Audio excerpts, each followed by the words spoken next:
L'épisode du jour, c'est est-ce que le VTTAE peut-il être durable? Eh bien oui, dès l'instant qu'on prend soin de son matériel et surtout qu'on a choisi à la base un matériel, on va dire, qui a la possibilité d'évoluer dans le temps pour rester dans le coup. Puisqu'en fait, eh bien, la fiabilité, c'est bien, mais pouvoir lutter, on va dire, contre l'obsolescence programmée, c'est encore mieux. Ce vélo, il est de 2018. À l'époque, lorsque Scott commercialise le Genius E-Ride, c'est une version en 27,5 par 2.8 avec un moteur Steps EU1000 équipé en Shimano XT 11 vitesses et sur ce dernier, on a une batterie de 504 Wh. Nous sommes en 2021 et celui-ci a carrément évolué. Pour une taille médium, large et XL, il est possible aujourd'hui de greffer une batterie externe de 504 Wh ou de 400 avec les BTE 8010 et BTE 8014, où là, et bien sur celui-ci, on est passé en 1008 Wh. Donc en termes d'autonomie, peu de vélos sur le marché proposent en 21 voire en 2022 ce type d'autonomie. Le moteur, il a fait ses preuves. Certains de ces blocs ont déjà plus de 10 000 km sans SAV, sans problème. Le seul problème, c'était l'autonomie. Là, c'est résolu. Au niveau transmission, eh bien, ce vélo il a évolué. Il est passé en XT 12 vitesses, cassette de 51 dents, transmission 12 vitesses, toutes les nouvelles technologies Shimano, bien sûr des étriers 4 pistons. À l'époque, les VTTAE étaient encore en 2 pistons, on s'en contentait. Là, 200 mm 4 pistons, c'est juste le top. Après, à l'origine, ce vélo était en 27,5 par 2.8. Il est totalement évolutif, puisque déjà à l'époque, on pouvait très bien l'acheter en 29 par 2.6.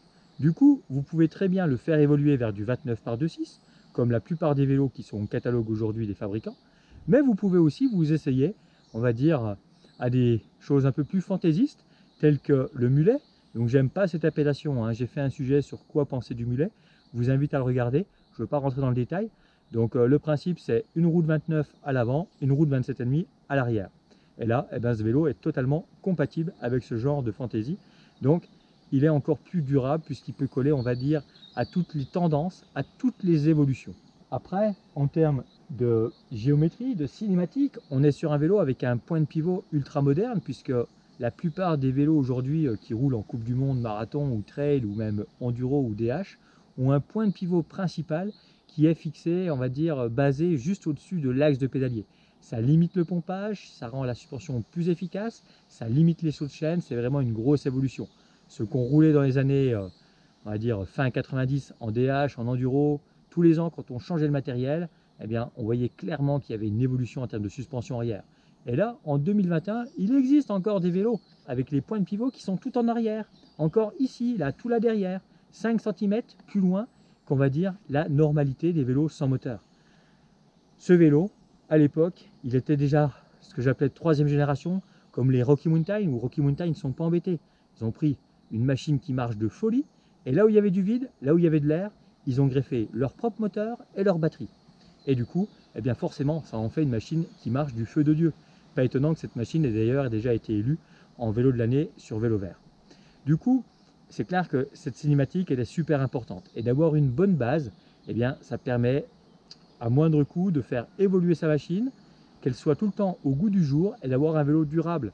Et 1000 Wh sur un vélo pareil, avec des points de pivot qui n'ont rien à envier aux dernières machines, dernier cri, je pense que ce vélo va pouvoir encore faire quelques années avant d'être obsolète. Donc oui, un vélo peut être durable.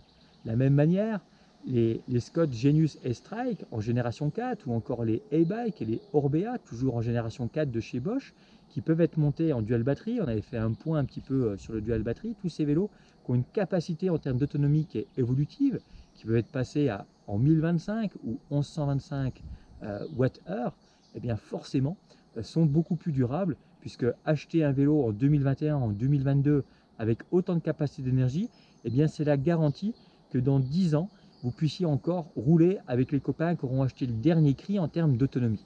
Et ça, eh bien, je pense que c'est vraiment une valeur sûre. Si même le côté, on va dire, esthétique et poids sera plus au rendez-vous, en termes d'autonomie déjà, vous aurez un vélo qui vous permettra de rouler avec vos potes. Donc l'achat est beaucoup plus raisonné dès l'instant que le matériel est plus durable.